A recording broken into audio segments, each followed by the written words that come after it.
Download our app today and enjoy tackle-busting benefits with great odds, more markets and same-game multi every NRL match at Palmerbet. Gamble responsibly. For Gamblers' Help, call 1-800-858-858.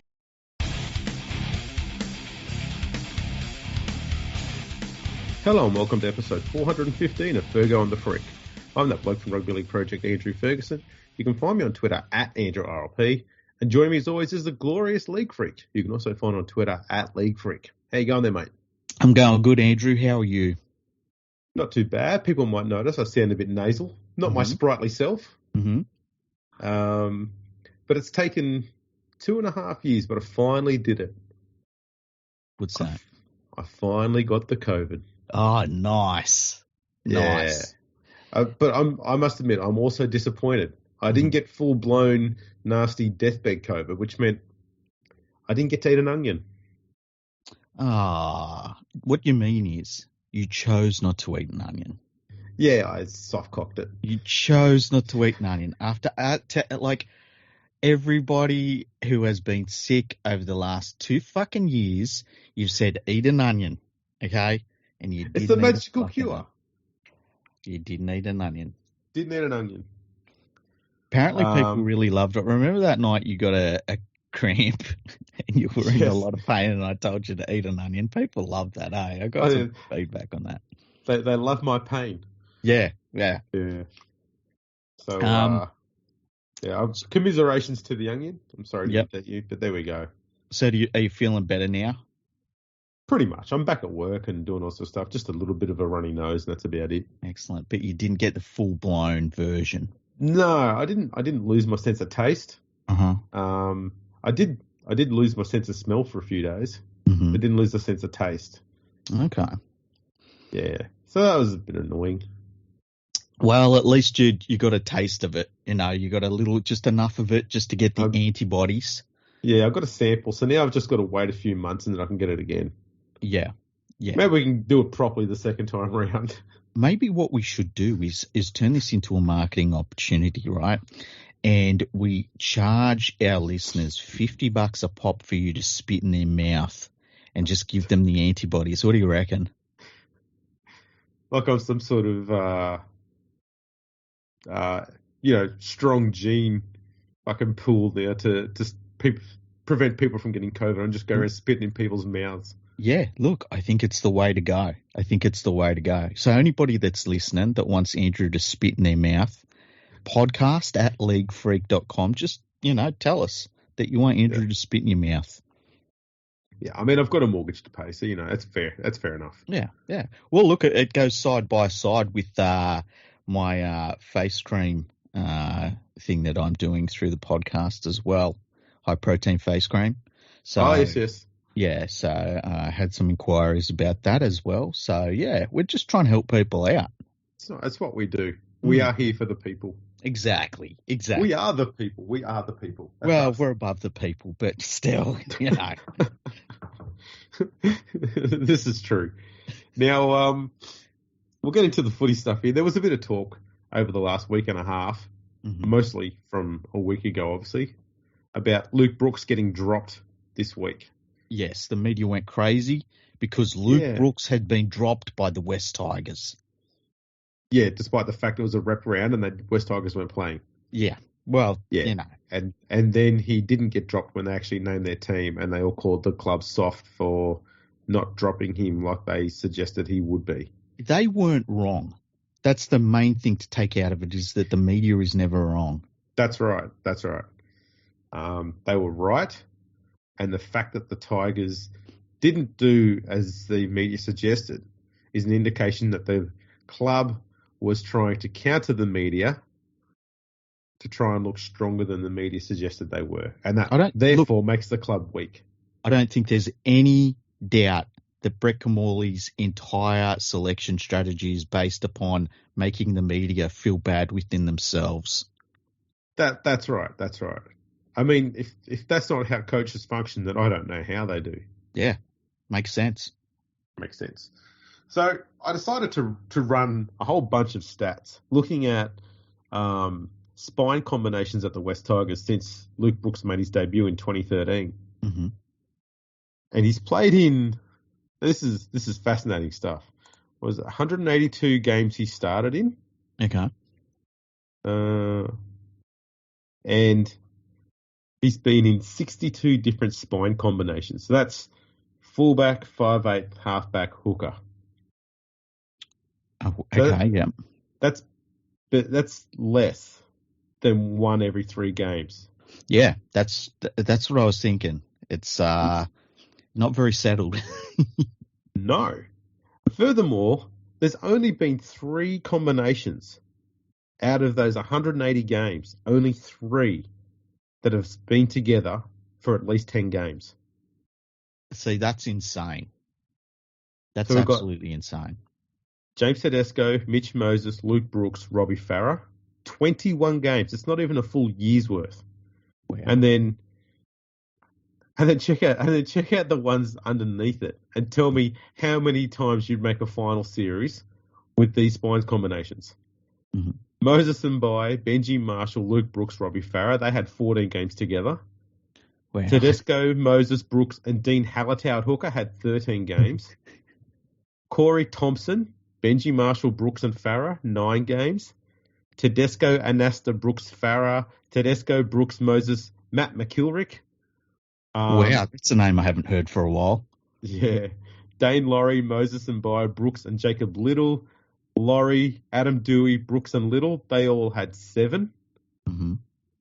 And Bai, Josh Reynolds, Brooks, Farah, and Dewey, Reynolds, Brooks, and Harry Grant had 5 each.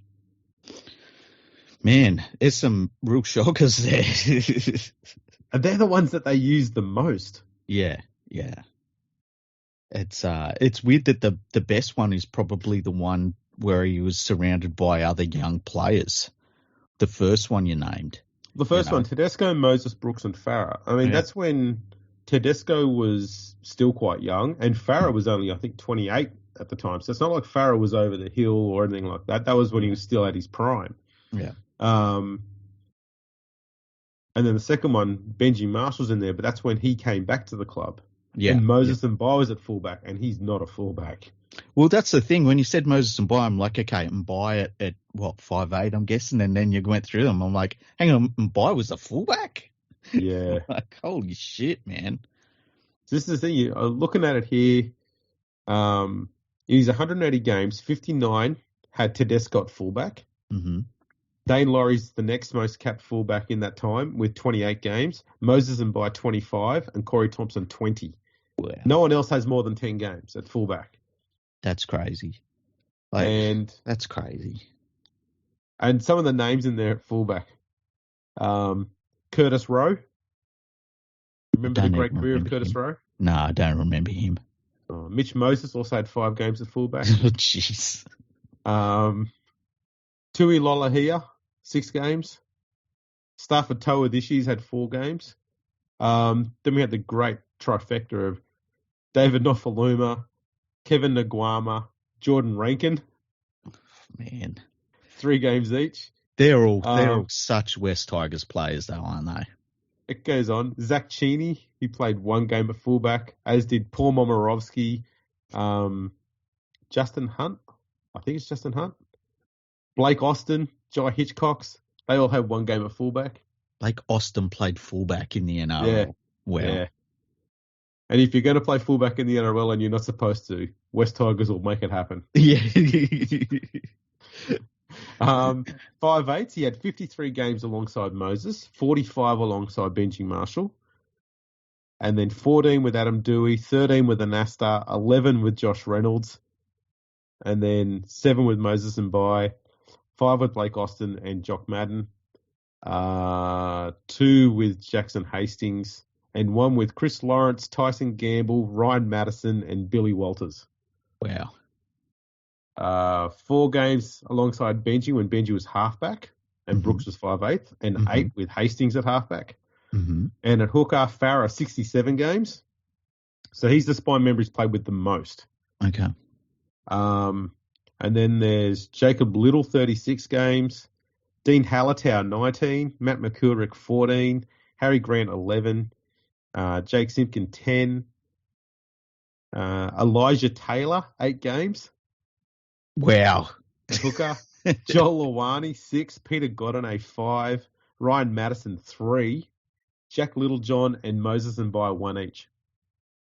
So my question, okay, is I've gone through that name of all the spine members he's played alongside, played around. Yeah.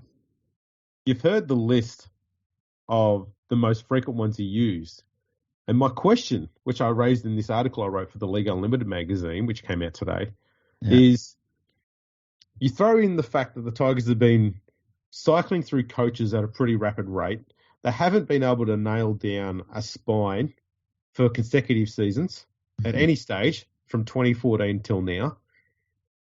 My question is, which halfback could you take from any other club and put in that exact same situation and turn the Tigers' fortunes around completely and make them a finals contender?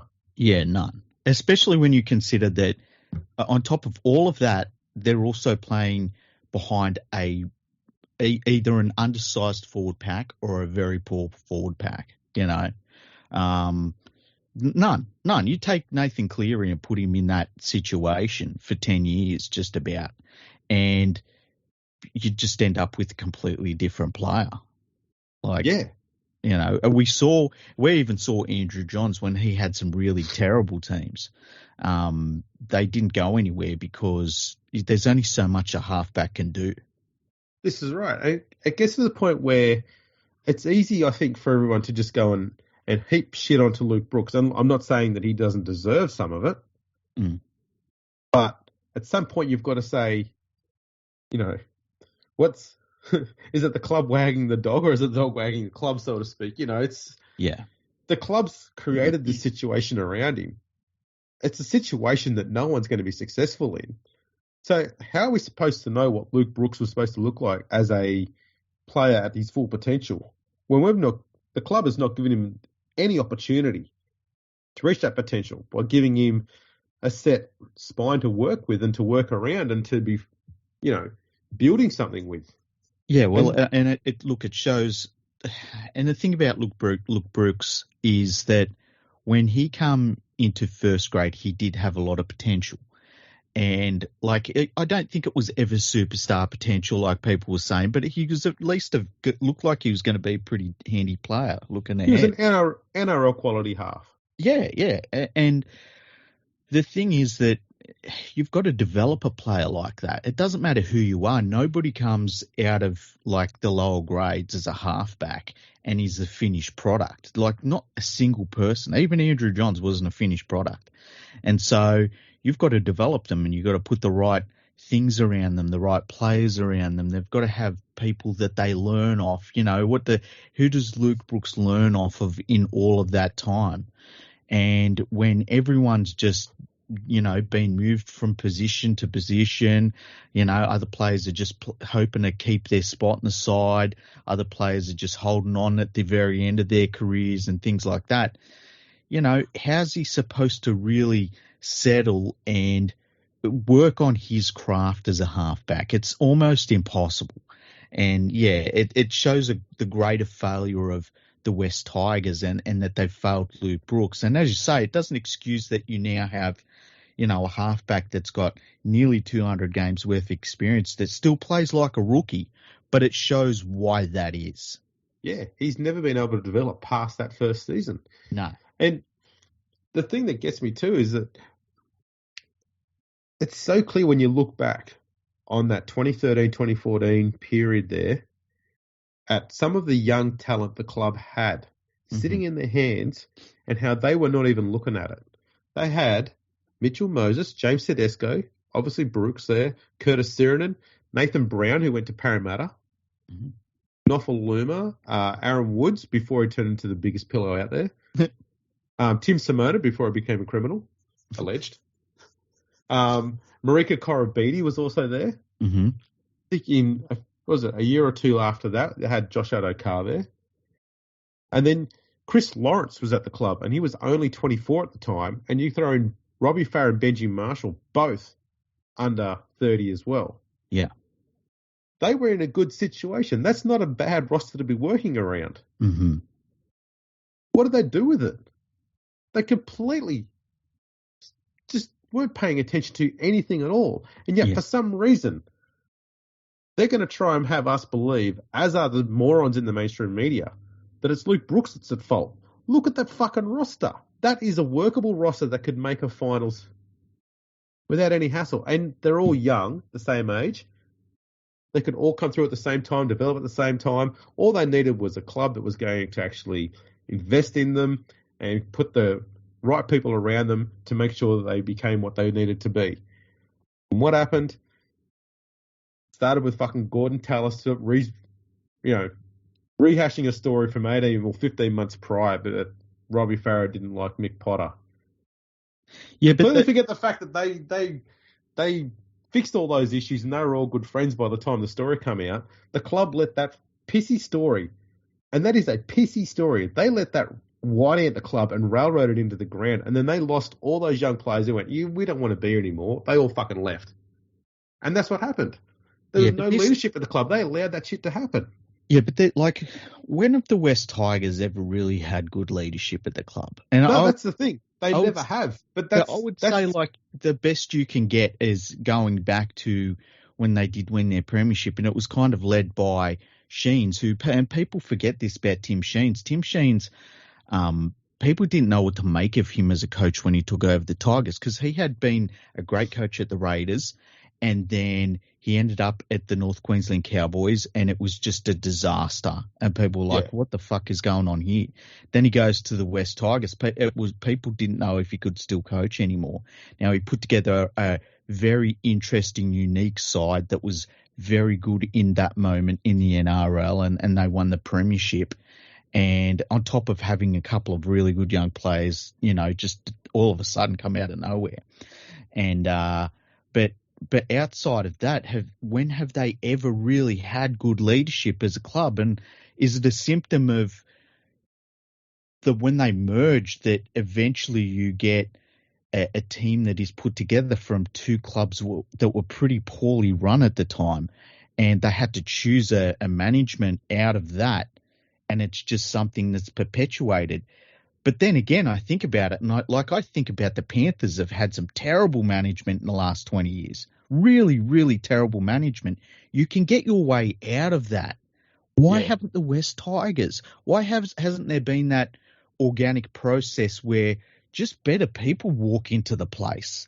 That just hasn't happened at the Tigers for some reason. Because the people who are running the club in management, money's coming in, so everything's good. Who cares about the on-field results and the losing all the time and being shit? Football's not about football, Andrew. We're making money. Fucking football. We're making money. We're fine. That'll be great until it stops. And it will stop because no sponsors want to be pumping money into a bunch of losers. That's just fact. Imagine talking about, the books are all balanced. When you get the salary cap is $10 million, you get $13 million every year from the NRL. Like, if you can't balance those books, and look, I've said before, the perfect rugby league club, it doesn't have $1 left at the end of the year because you've spent that $1 extra you had on development, Exactly. But the idea that balancing books is the be all and end all of a rugby league club is fucking ridiculous. Yeah. The TV rights gives you all the fucking money you need so you don't run at a loss. Yeah, it's pretty easy. Exactly. So I don't know. I don't get it. But yeah, the club's had this constant lack of leadership thing.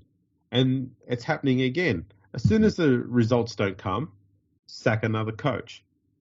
And if sacking the coach doesn't work and the results don't come, then drop a few players and see what happens. Or, they did it. They did it forcing Robbie Farah out of the club. And I think it's also a symptom of the coaches that they've mostly brought in. And I would say everyone except for Maguire, to be honest with you. Although Ivan Cleary was a bit of a weird situation there. To say the least. But I think everyone outside of Maguire, they were people that were kind of scrambling to have a career as an NRL coach to a certain extent.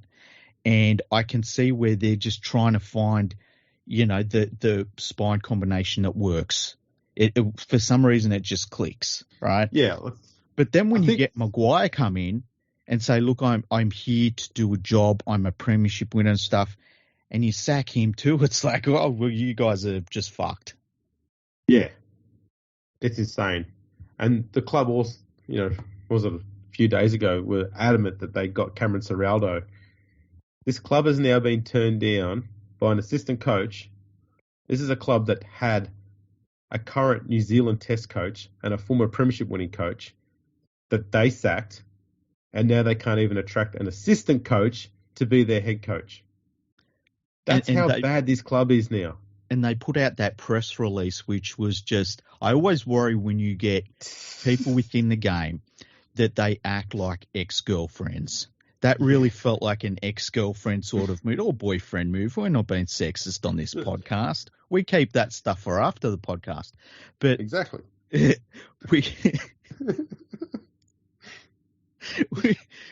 When you get those sort of petty things that happen in the sport, and that's when you start thinking to yourself, okay, what the fuck is going on here? You know what that press conference, that press release was missing? Mm.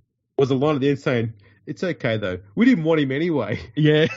Well, that's almost what it was. It was like, what the fuck is this all about? Like, you know what they should do is they should come out and say, like, look, we've decided not to go with Craig Bellamy. We're going in a different direction here. And it just is ridiculous. It's so ridiculous.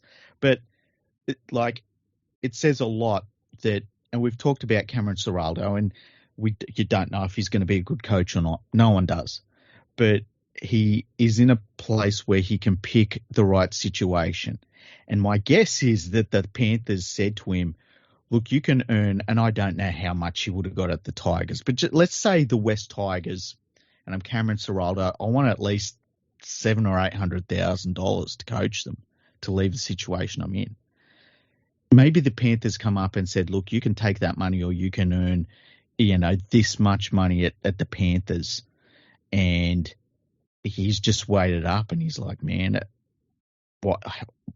I'm all right staying at the Panthers. Like if they come up and said 300,000, I don't know. I don't know what the going rate is. I reckon at the end of the day, he knows the structure and the system in place at Penrith, and he knows that it's set up for long-term success. Yeah. No one knows what the West Tigers are set up for short-term, let alone long-term. Yeah. And if you're a coach, experienced, inexperienced, trying to get a name for yourself, that is not the situation you want to be in. If the greatest thing they've got to talk about is, we're going to open up the doors to the high performance center soon, you're going, no, your talented juniors that will be part of your club going into the future are not going to be found near a fucking treadmill. And okay, they're going to get developed outside. They're going to come from away from the high performance facility. All this talk for the last 2 years has been about building this fucking unit. Yes, it's going to be great and helpful, but you don't put all those eggs in that fucking room. It's not going to work. There's so much more involved in running a club, and this club has zero clue about that still. Yeah. They're taking until now to finally get a high performance unit. Every other club's had one of those for fucking 15 years.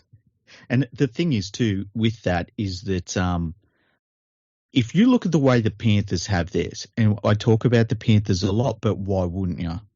At the moment, everyone should want to be doing what the Panthers are doing. The Panthers have groups, and they have groups of elite juniors at all of their different age group levels, and they're juniors that are in the Penrith district. They go to the Panthers high performance complex that is in the Penrith district.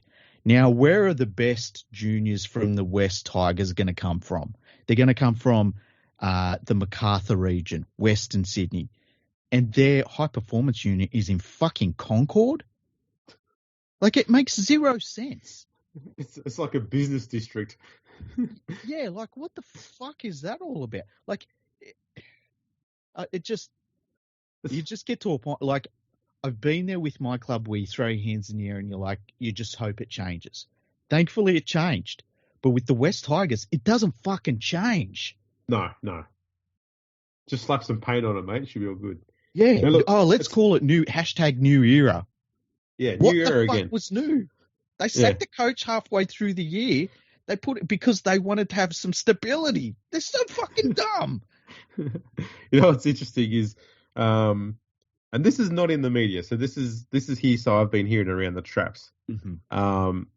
That the coach who it looks like the club is going to hire, if it's not Kamali, very high on the list, looks like it could be John Morris. I've heard that too. Now, the thing I find interesting about this and the whole new era thing is that when the West Tigers had been put in a position where, I think it was 2007, Scott Prince left the club. He wanted to go back to the Gold Coast, up near where he lived, that sort of thing. So he left.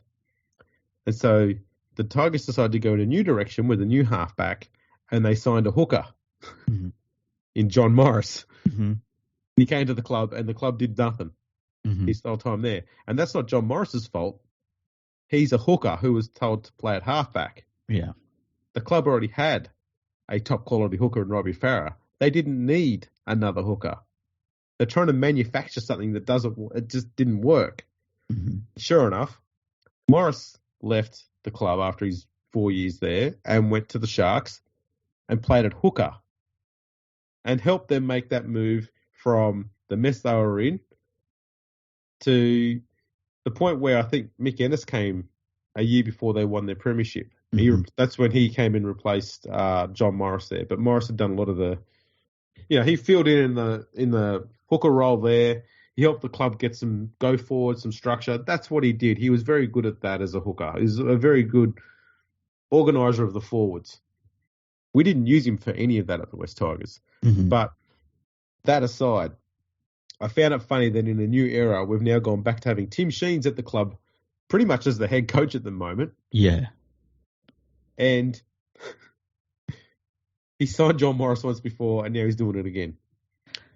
Yeah, and look, if John Morris, if he takes the job, the first thing that he has to say is Tim Sheens goes. And if Tim Sheens doesn't go, you're not the head coach. If you've got a coaching director, you ain't the head coach. I'm sorry. I'd be saying if I was John Morris, I don't mind Tim Sheens staying. He's not as a coaching director, though. I want him doing junior pathways. As I've said it before, Sheens has a good eye for talent when it comes to the youngsters. He did it at the Tigers. He did it at Canberra for God knows how long. Did it back at Penrith. Yeah, he knows how to find talent, and not only how to find it, how to nurture it and how to train them up and how to get them first grade ready. That is a genuine talent he has. Fucking put him in that. That's the perfect thing for him. Don't have him overseeing coaching duties at the club in first grade. Get him that junior pathways. Set that shit up. They will be set if they can do that. They've also got to make sure that when John Morris, if John Morris takes the gig on, that he says, I want full reign over team selections. I do not want anyone involved in any committee or in any boardroom to think they have any say over who gets picked in this team. I also don't want any of those people to have any say over who we sign, who we retain. I will tell you who I want. I'll tell you who I want to retain. I'll tell you who I want to get rid of. Yeah. Until they get a coach who is given the authority to do all of that, doesn't matter who coaches the club. They'll keep having this same fault over and over again. There's too many people involved in the running of the club at the moment who all think they know how to coach an NRL team, and none of them have a fucking clue at it. Yeah. And we've talked about this many times on the podcast. The head coach is the leader of an entire club, to the point where he should be able to go into the CEO and talk to the board and say, I want this, and the board should be able to tick off on it. Like, they should say yes, because if they're not saying yes, then they pick the wrong guy to coach the club, and that's on them. There should never be anybody over the coach. The coach should never have a fucking boss. It's ridiculous, these clubs that think that they can have a coaching director over the coach. It's outrageous that anybody would think that that's the right situation. And these coaching directors are fucking egos as well. Like all coaches are. You can't be a coach if you don't have a fucking ego. Like, your job is to tell 17 of the best footballers in the world what to do. And if they do what you say, they will win games. And you are like, there's only 16 NRL coaches right now that think they're the best coach in the world. That's the job. That's who you've got to be to do that role. They can't have bosses over them. And these coaching directors are the same sort of wide people. You know, we've joked about it. Fucking Phil Gould's looking for a young Phil Gould. You know, Tim Sheens wants a young Tim Sheens. That's their fucking job. That's what they do. That's what they want. You know. Hey, look, it's not all bad for the Tigers fans, though. I'll leave it on a good note. Because the West Tigers have, the club, are giving free entry to the Rosehill races this Saturday for West Tigers members. So at least the West Tigers fans can go along and watch something win. That'd be good. And on that note, let's get into the round preview, shall we? That's fucking brilliant. Okay, so as always, our NRL round preview is brought to you by the good people at Palmerbet.com. Palmerbet are our major sponsor this year. We love having them on board. They've been awesome to work with. And we're going to give you the odds from them. So go to Palmerbet.com, sign up for that. Now, the first game of the weekend, or the round, we should say, is the Manly Warringah Seagulls. They're at home. The ground is cursed. We all know about that. They've got the Melbourne Storm turning up. Now, the Manly Warringah Seagulls are at $2.90 in the head-to-head. The Melbourne Storm are at $1.40. The Manly Warringah Seagulls have a 6.5-point head start at $1.90. And with the 6.5-point handicap, the Melbourne Storm are also at $1.90. Yeah. This is an interesting one. Because Manly's been steadily getting better, despite not having Tom Trbojevic there, with Ruben Garrick. Garrick's warming to the role and the extra duties required in playmaking sort of stuff while he's been there. So that's come along pretty well there. Manly's going to be without Josh Alloway. He's got concussion. Yeah. And Trbojevic and Cherry Evans will both be playing after Origin, so they should be fine. Ryan Pappenhausen has been named at fullback. That came through today, I think. Mm-hmm. Felice Kafusi won't be playing. What else is there? I know that Cameron Munster has an AC issue in his shoulder. Munster is out. Okay. So Nick Meaney's going to be at 5'8". Mm-hmm. I think that's the first time he'll have played there. So be interesting to see how he goes. Harry Grant, I think, is... Oh, no, he's playing. Surprised they didn't put Harry Grant at 6 and Brandon Smith at 9. So we'll see how it goes. Yeah. Or Hughes at 6 and Grant at 7. Yeah. Because that's the thing about the Storm. That's probably one area they haven't got a replacement for, or somebody that can step in and do half the job is at 5'8". Well, they've got that young Tyron Wishart who will have the potential to do that. But they've named him on the extended bench, so he's probably still a chance of coming into the side. Mm-hmm. We'll see how that goes. Pappenhausen come back. I think that's pretty big for them, even with Munster being out. Because Hughes is in stunning form at the moment. Yeah. I'm going to go with Melbourne, but I don't think it's going to be a blowout score. I think it's going to be pretty tight this game. Yeah, I'm tipping Melbourne. I think that, obviously missing Munster, that is absolutely massive. But I just think at this time of the year, they're so used to players coming in and out of their side, and that helps them that they're used to that sort of thing, Yeah. Absolutely. So on Friday night, this is going to be a cracker. Hopefully you're stuck in traffic for this one. Yeah. You pray for a 90-minute traffic jam. You'll be stuck on the M4 saying, well, it could be worse. I could be watching this game of footy. Palmerbet.com has the Newcastle Knights taking on the Gold Coast Titans. The Newcastle Knights are favourites at $1.75. The Titans are at $2.05, which is crazy. Shows where the Titans are at the moment. The Titans have a 1.5-point head start at $1.86. So there's been a little bit of money with the Titans with their head start. And with their 1.5-point handicap, the Newcastle Knights are at $1.95. Am I crazy to think? I'm picking Titans. I was going to say that. Kalen Ponga's out with a concussion. Okay. And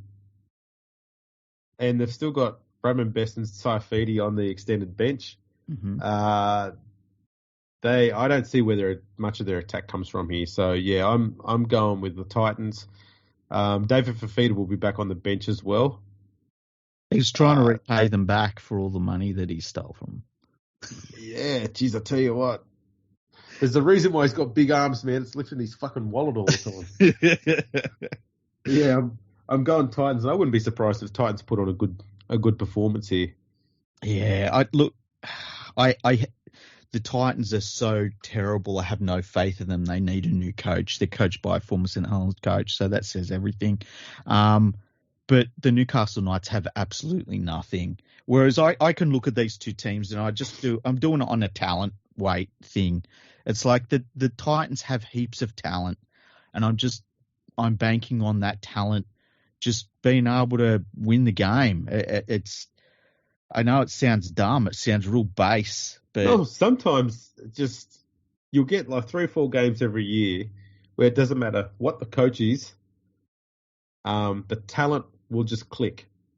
Yeah, and they'll run up a good score and they'll put in a good performance. Everyone goes, "Oh, they're on now," and then they turn off again. But yeah. I think this will be one of those games where they actually turn on and they put on a good score. That's kind of what I'm banking on. This is a crazy thing about the Titans. The Titans, I think, have the talent to be a top 8 side if they had a decent coach, and they don't. But the thing is, neither of these clubs have a decent coach. So it's just like you start looking for what can I sort of grab at, and it's just the talent at the Titans. And it's Origin season. Hopefully they're still up from that, and but just I might actually wait until about 5:30 and then just drive to the airport and back down the M4 and just hopefully I miss this entire game. It'll be good. Damn, I just missed it. Son of a bitch. Have I ever told the story about how I missed a flight to the Gold Coast doing that? No. Oh, I had a flight to the Gold Coast, and I had everything timed out before I'm leaving. I'm like, you know what? I could go a pulled pork sandwich. So I went, I got myself a pulled pork sandwich, ate that, got stuck in traffic, missed my flight. Was it a good sandwich though? Oh, it's fucking delicious. Oh, well, that's worth it. So the second game on Friday night is actually a good one.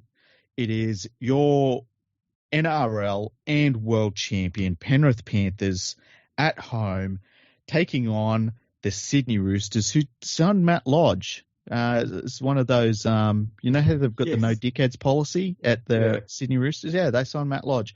They lost that policy paper somewhere. Yeah. Probably with their salary cap auditing papers. Isn't it fun? It just shows you that. It just, you know what? It shows you that all of the hot air and bullshit, it just all goes out the window when someone needs to get some wins on the board. They don't give a fuck about it. Culture, nothing. It's all out. I must admit though, I'm surprised they went for Lodge. I don't think he fits what they're trying to achieve anyway. I think he's a stopgap measure. Well, of course he is, but I mean that's the thing is that they're usually pretty good at getting a solid enough, consistent, reliable forward pack that just gives you the same solid effort every single week, which is enough for the halves to work off the back of.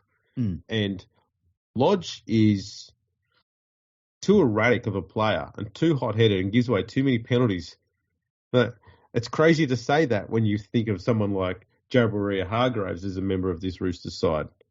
But Lodge gives away more penalties and dumber ones than what JWH does.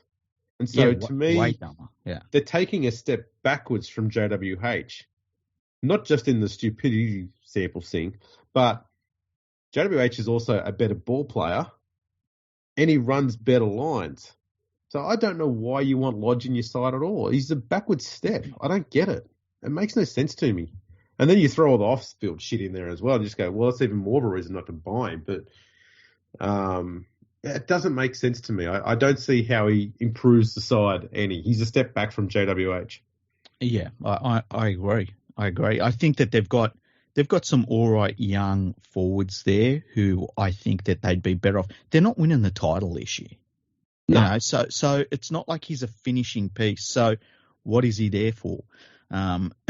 You know, obviously they feel like they need a little bit more depth, but I would rather blood younger players than look for that sort of depth. You know, that's not even looking at all the character stuff. But anyway, to the prices on Palmerbet.com, the Panthers are at $1.15.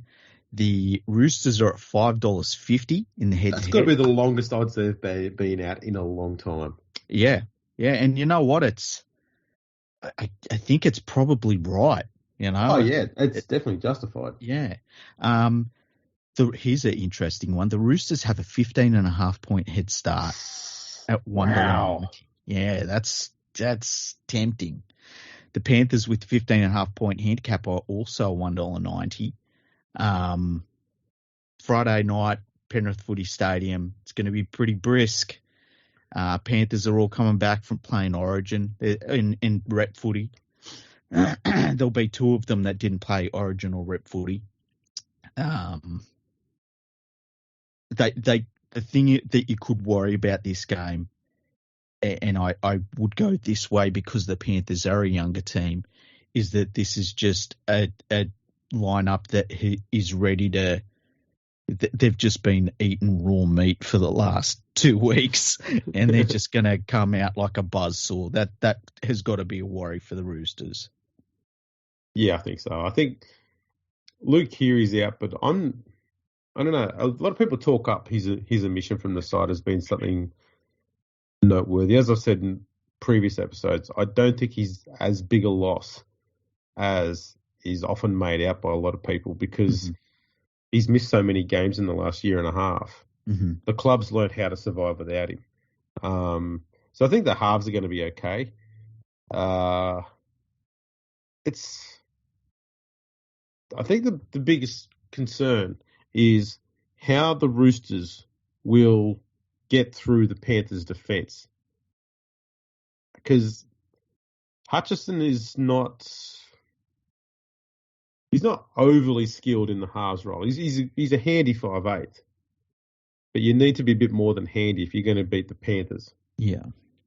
Walker will be pretty good. I mean, this is the thing that's working for him, I guess, is he's got two unbelievable leapers on both wings to kick to. And I wouldn't be surprised if that's going to be the game plan the whole way through, is Tupou jumping over Brian To'o, and Joseph Suwali will just jump over. It doesn't matter what you put there. Taylor May's going to need about three bloody ladders just to be in competition here.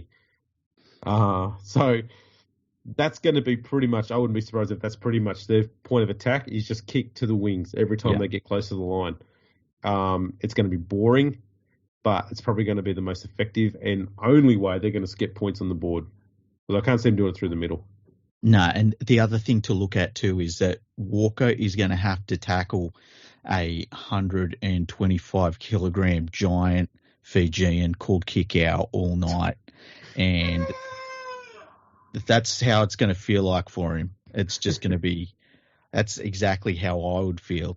So, that is going to make it a long night for him. With the points head start, it's 15.5 points. It's, the Panthers are going to put some points on the board.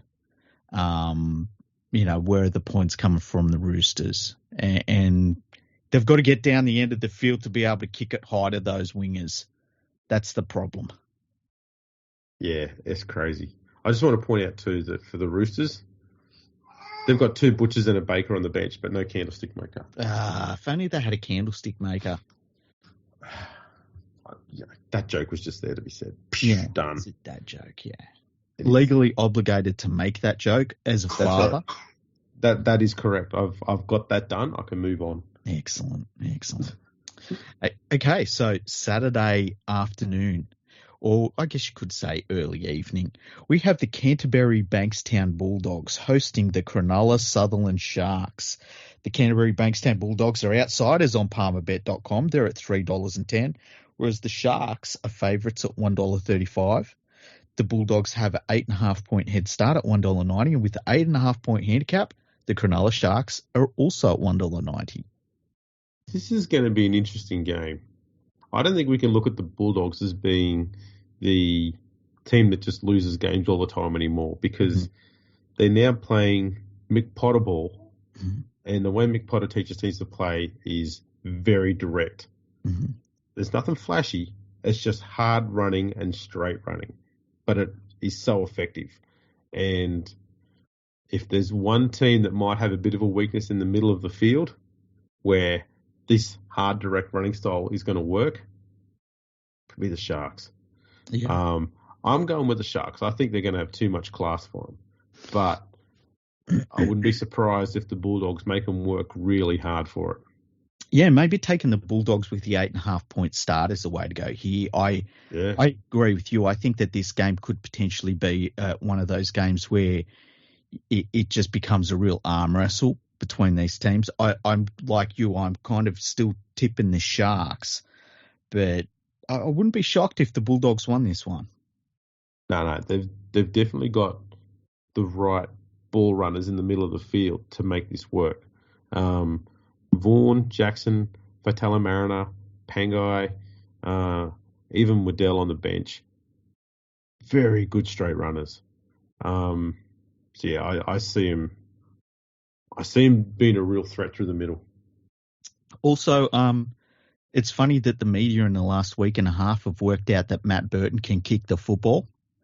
It's crazy, isn't it? It's really weird. Like, what the fuck have they been watching this whole time? And they act like all of his kicks are like, oh my God, we've never seen this before. It's like, just calm down. It's really weird. They think he's the second coming of Ricky Stewart all of a sudden. Yeah. And I love this, like, he's going to go over and be an NFL kicker. It's like, what the fuck are you people talking about? He's on huge money at the Bulldogs. And he's actually playing football. He's not just walking out kicking it. Like, what would he fucking do? Anyway. That's an AFL player's gig, that one. So dumb. It is.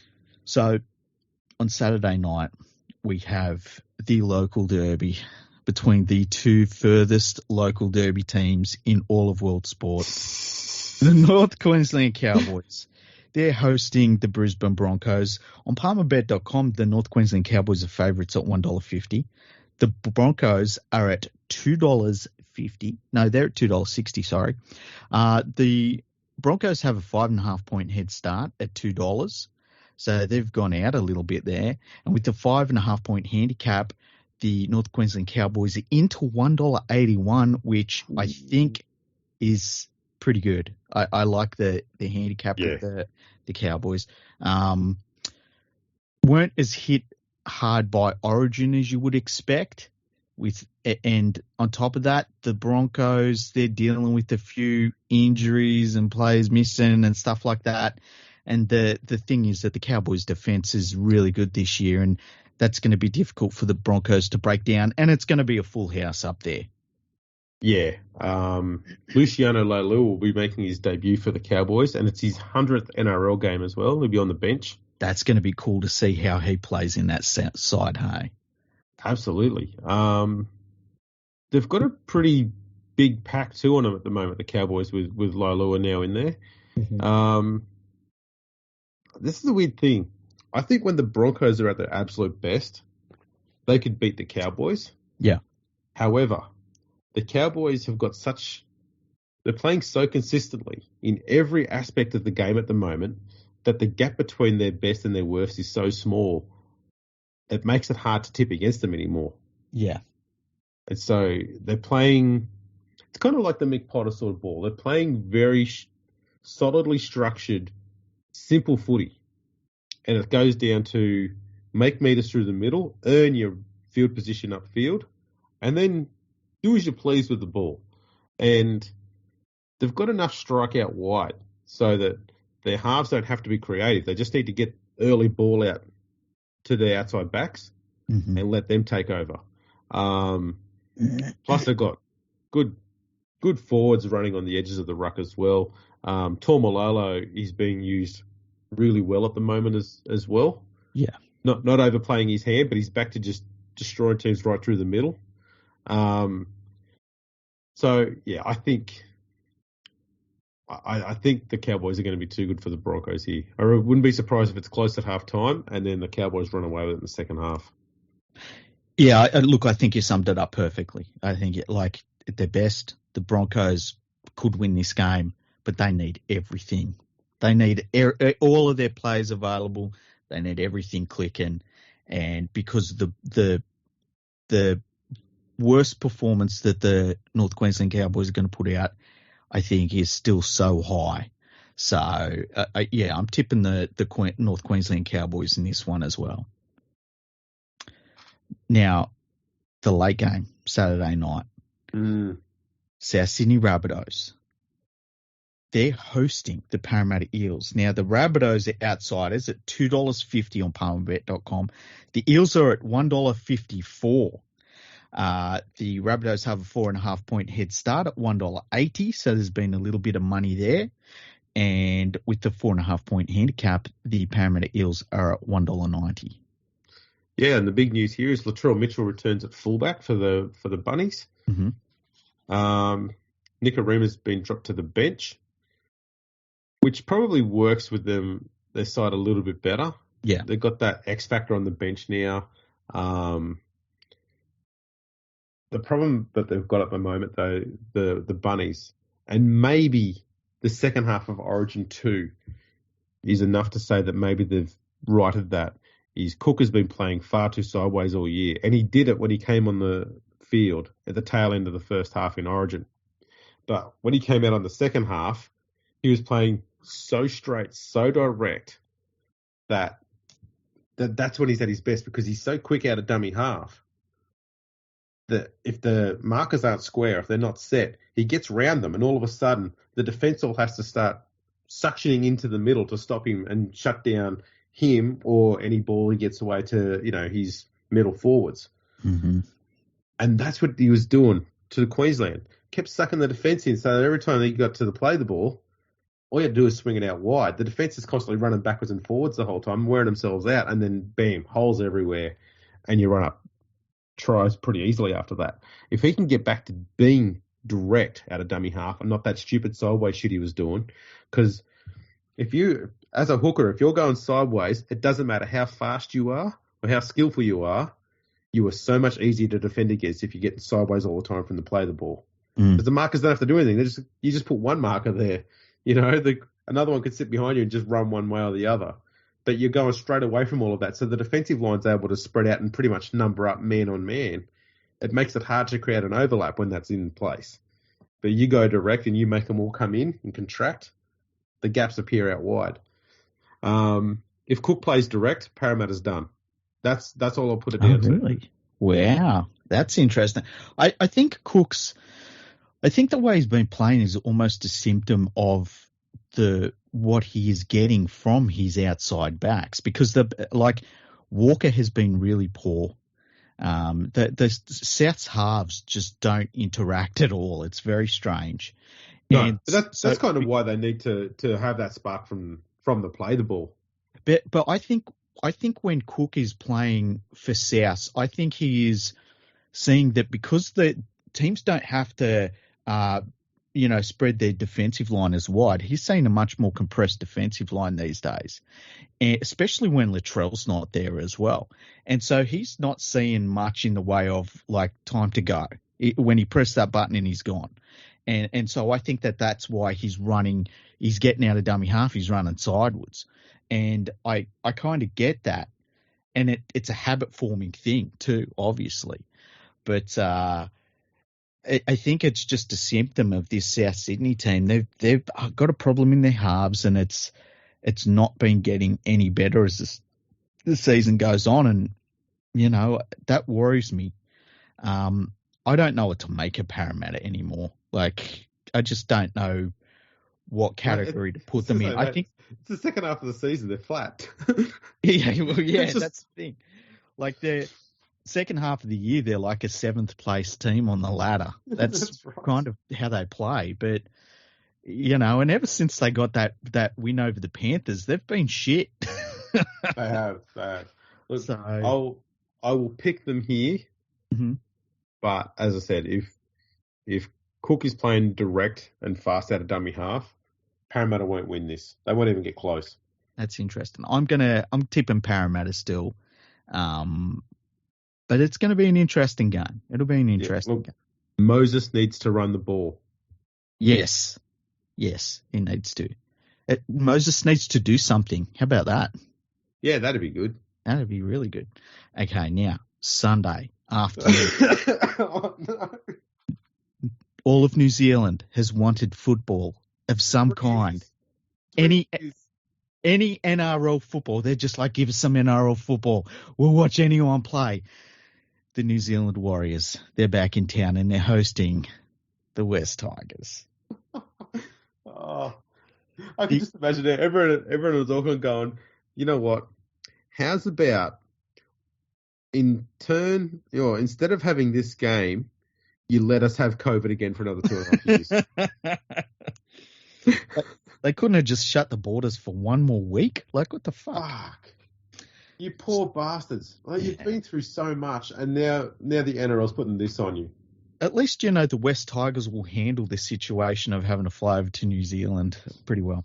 Now, the New Zealand Warriors are favourites in this one on Palmerbet.com. They're at $1.45. The West Tigers are at $2.75.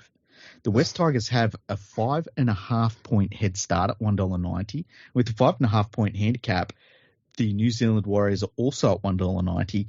Let's look past the quality of the game, because if we get bogged down in the quality of the game, we'll probably go on to the next preview. I've got one question, and it's not even about the quality of this game. Mm-hmm. If you're working at Palmerbet at the moment, yeah, and this game comes up on your thing, on your table, and you go, right, we need to get the odds for this game. Yeah. You look at it and go, tell you what, let's bring in the mystery wheel. Just spin that fucking thing and go, right, it's stopped on Warriors are favourites. That must be how they pick the betting on this, because how would you?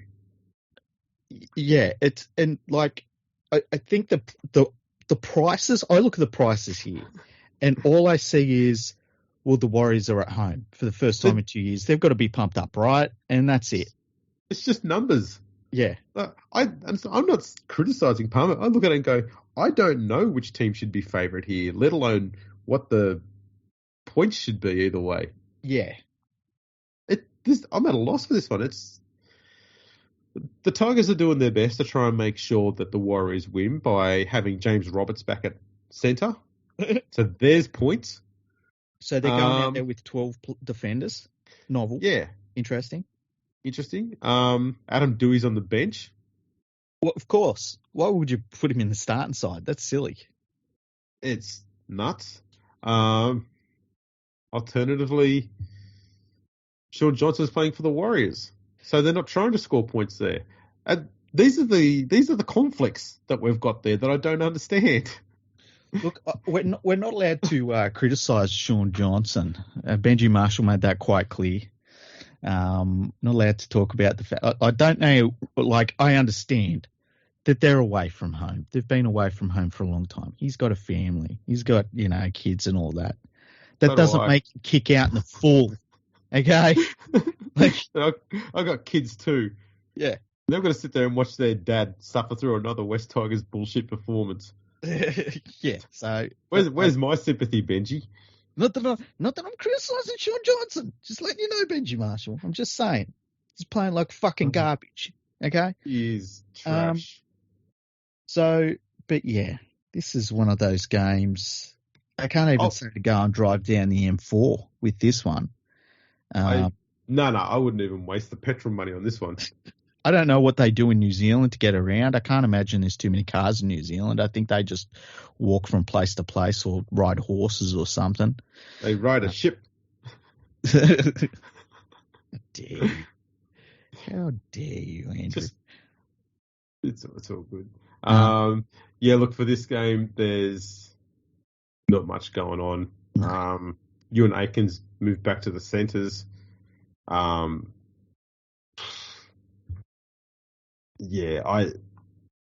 don't see anything in here that's going to swing the game one way or the other. I'm going to tip the Tigers just because, Stockholm syndrome. I get it. That's so fucking funny. I'm going to tip the New Zealand Warriors, and I'm going to tune into this game the same way that every 6 months or so I have to find that video of the bear that's on the bike that jumps off and starts mauling the monkey that's on the bike in front of him. That's what this game just reminds me of. Just I want to see a bear attack something. I'm just ask the spectacle. Who's the bear? I don't even know. That's you know what? Both these teams are the bike. Their coaches are just the handlers trying to tear what's left of the monkey out of the bear's mouth. They are witnesses.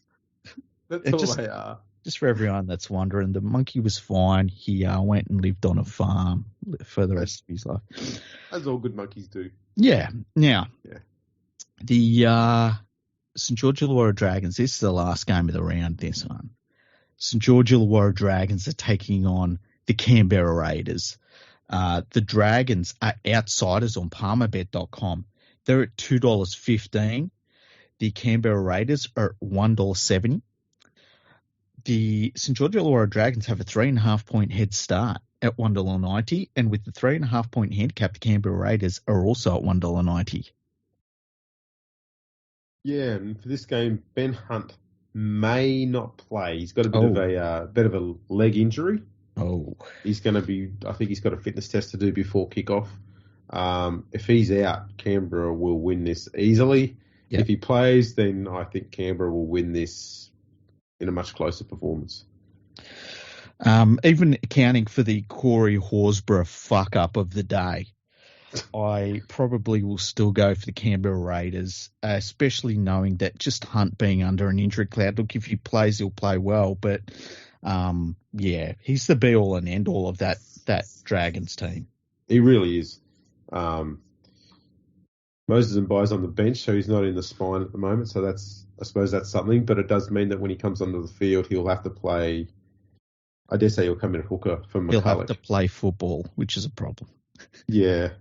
I don't know. I'd rather have Aaron Woods as the playmaker over Moses and Bai. Yeah, I can't argue with that. There it is. I'm going the Raiders here. Yeah, I'm going for the Raiders as well. And they've got Whiten back as well. Fogarty's starting to find his feet now after being injured for a fair while. He's starting to look pretty solid. I think Canberra's got this one. Yeah, same here. All right, now we have an email. Oh, yes. It is from Joe. It is a Super League war question. Oh. He says, "Hi, I've been thinking about the Super League war a lot lately." He sounds a lot like us. We sit down and we think about things from 25 years ago. We're like, fucking this happened. Anyway, Joe's a hardcore rugby league fan like us. He says, "I've been thinking about Super League war a lot lately, and I have this one burning question. I know at a cynical level, the crisis was about pay TV rights, but given the modus operandi of News Corp, Fox, and Murdoch was to overpay for sporting content to build up the TV viewership," and he says, "See Sky Sports and the Premier League. There's a good article about it he sent us."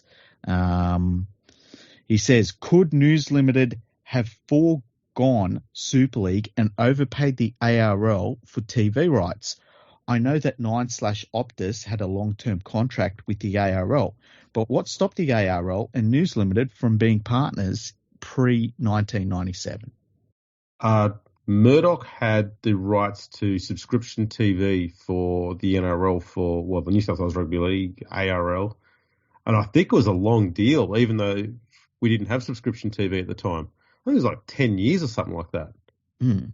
And so I think what Murdoch had to do first was find a way to void that contract.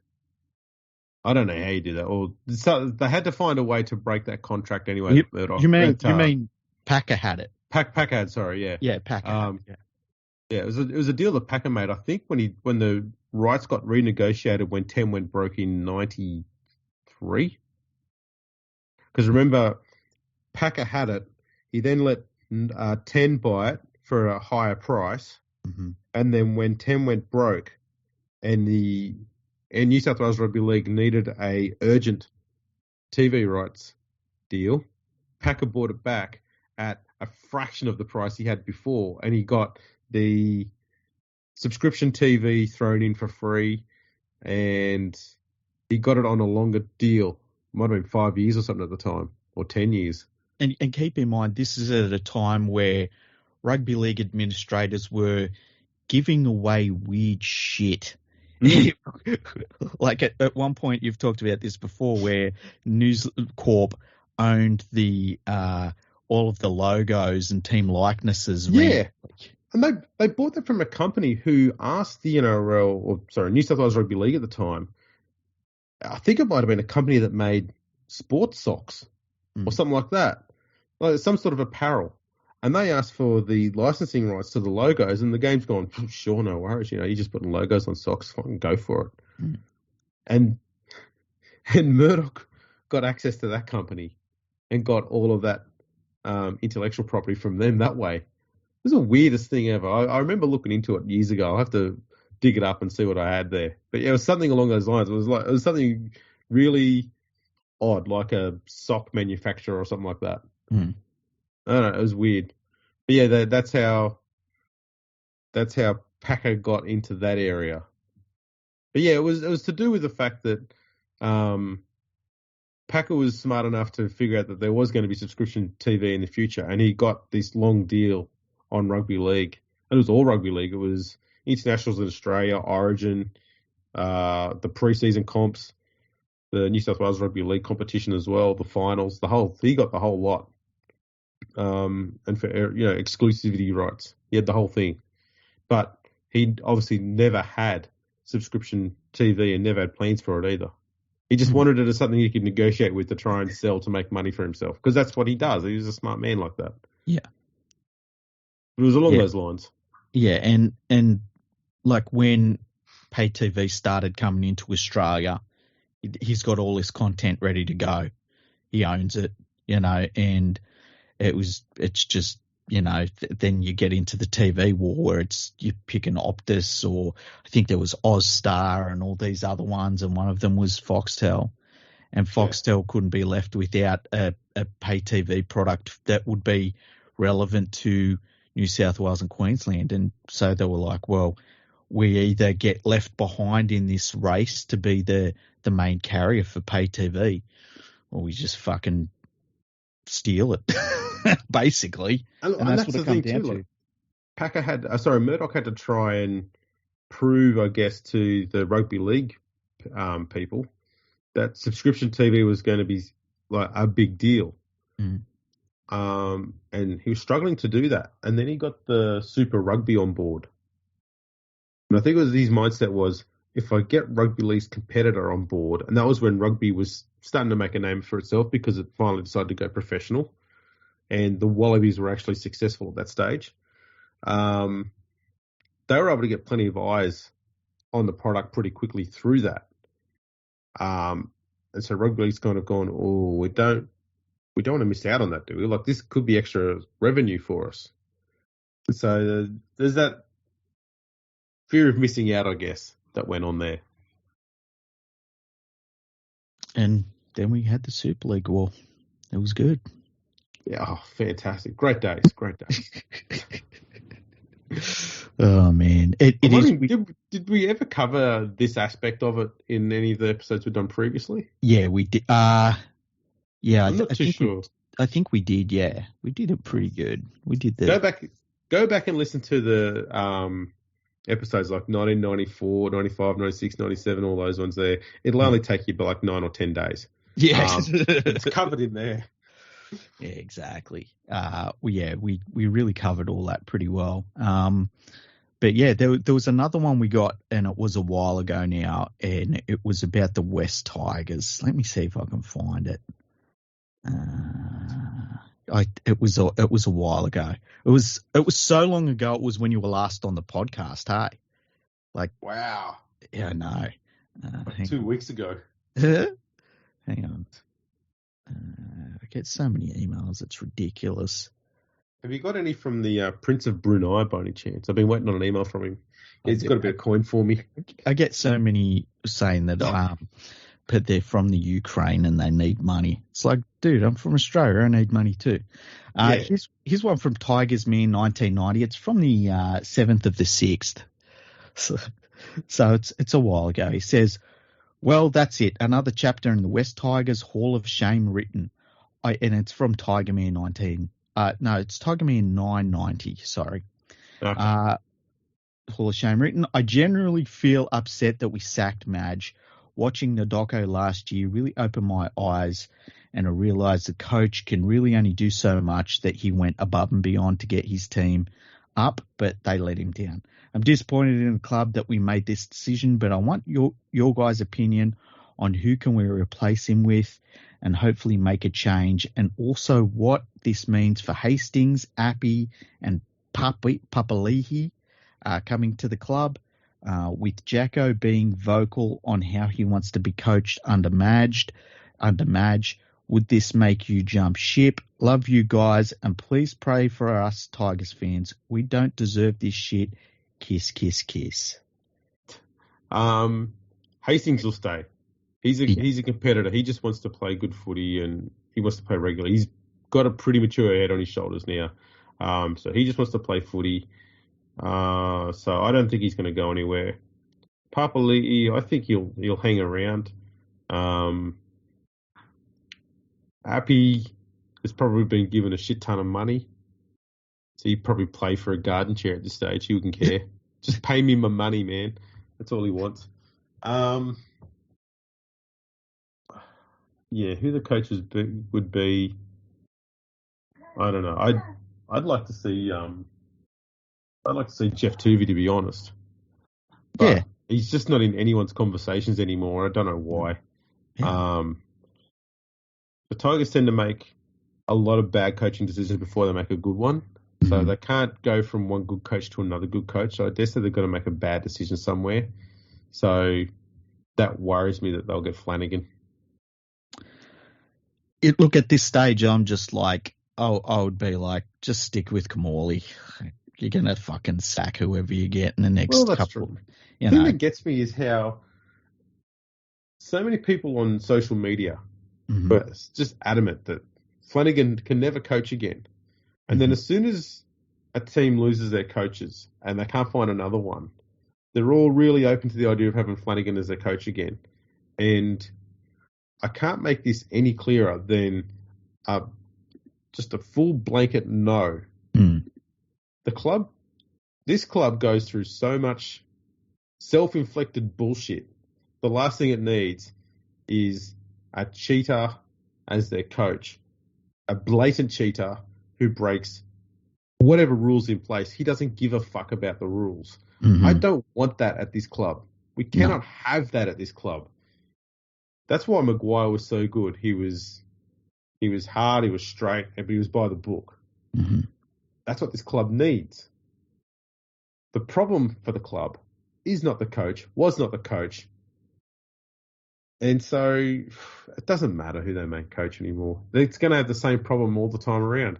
You can't tell me that all those coaches we had before were all the problem. They've all given us you can't even say that Brooks is the problem all the way through, because Brooks has only been there for 8 of the last 11 years, whatever it is, since the Tigers last made the finals. So it's not the coach through all of that. It's not the Brooks through all of that. The club, the people who run the fucking club, the board, they're the problem. Why can't the club just get a board who knows what they're doing and knows how to run a football team, for fuck's sake? That would be nice. So as I said all along, I don't care who they name as coach, so long as the people who appoint that coach are not the dickheads who just sacked the last one, because they've just admitted by sacking the bloke that they hired that they don't know what the fuck they're doing. So why would you get the people who don't know what the fuck they're doing to hire the next coach? Because all they're going to do is have another fuck up and they'll have to sack him as well. And you just keep going on this bloody merry-go-round. It's not a merry-go-round, it's a misery-go-round. I tell you what, you don't sound like you've bought into the new era, Andrew. I haven't. No. As someone once very well said, it's not new era. It's not new era. It's new era. New era. It's not even new era. They're making all the same mistakes as before. I know when it comes to opinions about the West Tigers, I only listen to the opinions of those that are paid up members.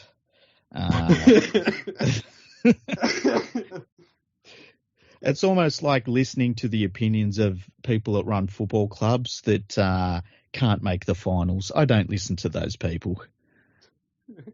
Why would you? Yeah. Why would you?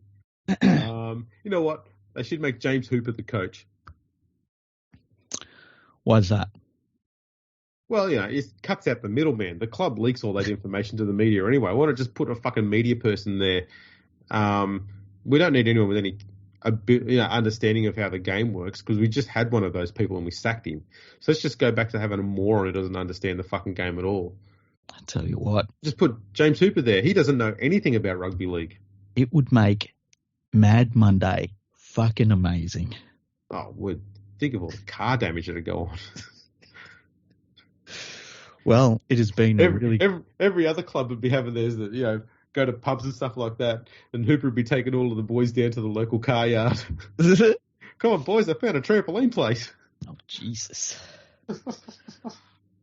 Isn't it weird that there are so many people in the media that don't like rugby league players? Oh, yeah. That's because they never got to be rugby league players themselves because they were shit. Yeah, really horrible, vindictive cunts towards rugby league players, and then they whinge that the players don't want to fucking talk to them. It's like really the strange. most important thing out there. Yeah. It's really weird. But it comes through so, obviously when they speak about rugby league players that they just don't like them. And, well, until they retire, then they become one of the boys. Oh, then they're one of the mates. Oh, I always think when I hear that somebody in the media has texted a rugby league coach or something, that would make me so fucking angry. I'll be so fucking angry. Oh, man. I'd love to get one of those phone numbers, actually. What? Like a mainstream media journo's phone number. Oh, God. Why? What would you do with it? Just use it on open marketing websites. You just ring up every so often and just say, hey, how's it going? I just thought I'd ask you some questions. I'd be like, who are you? And it's like, exactly. What's it feel like? And the other one, I'd ring up and say, look, I'm the player manager for such and such a player. Just letting you know, we've been chatting with such and such a club. Yeah. And, they've given us a deal for $1 million a year. We're going to take it. And just hang up the phone and watch them print that shit. Because they will. You act like some of these journos go on rugby league forums and get their information off of rugby league forums that have been set up. But enough about Bulldog Richie. It's been a really good episode, Andrew. It's been good to have you back. It has. It's been good. I apologise again for not eating an onion. I'll try better next time. Could you have an onion that you could eat for the next episode? Yeah, I'll see if I can grab one at work tomorrow. A proper onion, and you don't have to eat it shell on. I was thinking about that last night randomly. Remember when fucking what's his name? The former Prime Minister, who gives a shit what his name was. Dingleberry. Somebody handed him an onion and he ate it just like it was an apple shell. Tony Abbott, yeah. Yeah. He was just testicles. It just shows you that they do the things that they think human beings would do. Yes. It's that's the funniest thing next to the other dude, Bill Shorten, when he ate the hot dog sideways.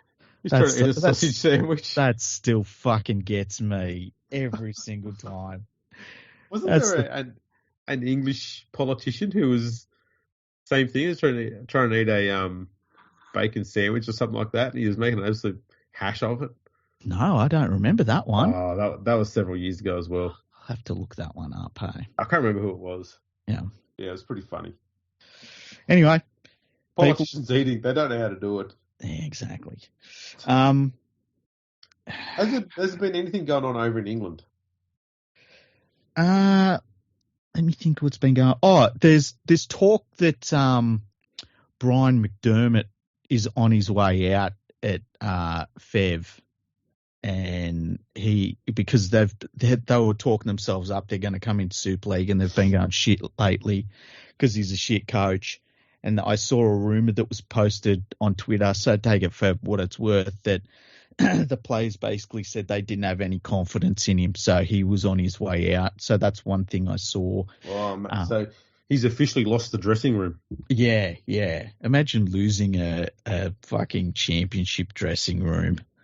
It's like, listen, before I go home, because I got to be at work tomorrow morning, I just want to say to you cunt, you can't coach. Yeah, I'm off now. I got to get in early. I'm bricklayer. I'd imagine that'd be easy to get back on side though. Just turn up with fish and chips. And hey guys, I got a litre of gravy. You just turn up with one of those big water things, but it's full of gravy, and just kick it across the floor. Or maybe come in with that box with the pie and the mashed potato and the mushy peas and the dysentery on top of it. I mean, the gravy on top of it. Just say, guys, I got all of you one of them. It's on the house. Lightning McQueen sent it to us, yeah? Yes, that's the one. Yeah, and that'd be a good idea. But, yeah, anyway, so he's lost the dressing room. The other thing I've noticed is that there's, once again, all the Super League clubs have started bickering with each other about away fans, which is so small time, it's hilarious. It's so fucking small time. It's just amazing. It's fucking amazing. And they're all like, oh, we're taking 1,800 fans. How many are you taking? It's like, you fucking small time cunts. I love it. Outside of that, I don't think that there's too much else going on in the rugby league world. The only other thing I've seen is fucking Grant at what's his name, that is the head of the International Rugby League. He's been going around on a media tour pretending that he has any involvement in any decision-making processes at all. So that's been fun to see. That's always fun. Yeah, he's been laughing as an administrator. Is that John Grant? No. What's his name? Is it? Oh, no. That was a former NRL guy. I'm getting his last name wrong. It doesn't matter. He doesn't do anything anyway. So he's been going around pretending he runs some stuff that he doesn't actually run. So talking about the rep rounds and all this shit, like he has any input into whether there's a rep round in the NRL at all. It's like, fucking dude, you find out when we find out. Yeah, we'll let you know. Yeah. We'll get our people to talk to your people if you've got any. Yeah, exactly. We're like, dude, what the fuck are you doing? But, I don't know what to make of all that shit. Nah, who cares? Exactly. So, yeah, what should we do our next episode on? We'll do an episode now in the next week. We should do something, hey? Yeah, we should. I'll try and do something this weekend. Okay.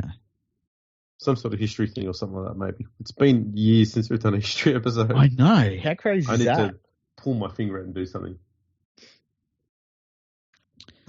We'll get something out to the people. That might be a plan. We'll do that. Yeah, okay. Excellent. Well, it's been a good app. It has indeed. And people, if you want to chat with us a bit more, you can check us out on the socials on Instagram and Twitter at FergoFreakPod. We're on Facebook, LinkedIn, YouTube, MySpace. So check us out on all of those. You can also get in touch via the email, Freaky. Yeah, send us a direct email, podcast@leaguefreak.com. There's no space between league and freak. Send us an email. Make the subject something like podcast so I can see it. And then we will read your email. Yeah, don't make it. I have amazing financial offer for you. Yeah, it might go missing. If you make your subject line more inches, ? I probably am going to skip over it. Just make a podcast, all right? Yeah, that's the easiest way of doing it. And on that note, actually, one other thing you can do, it's been a while, please, somebody, anybody, just one person, go and leave a comment on your podcast listening app. Yeah, you pricks.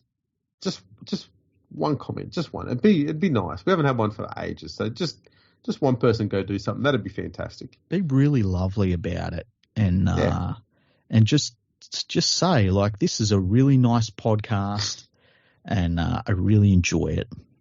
Yes, that'd be great. And also subscribe to the YouTube account. Yeah. That'd be nice. That's an easy thing where you can just go click a button and then walk away and not care. That'd be sweet. Done. There you go. And don't make me fucking chase you up. I'm sick of it. Yeah. We'll curse you like we did North Sydney with the jersey underneath the newsstand. That's right. Not that I had anything to do with that. I just heard about it. Heard about it. Yeah. Like any good journalist, you heard about it on the grapevine. That's good enough. Exactly. Alrighty. Thanks for tuning in, everyone.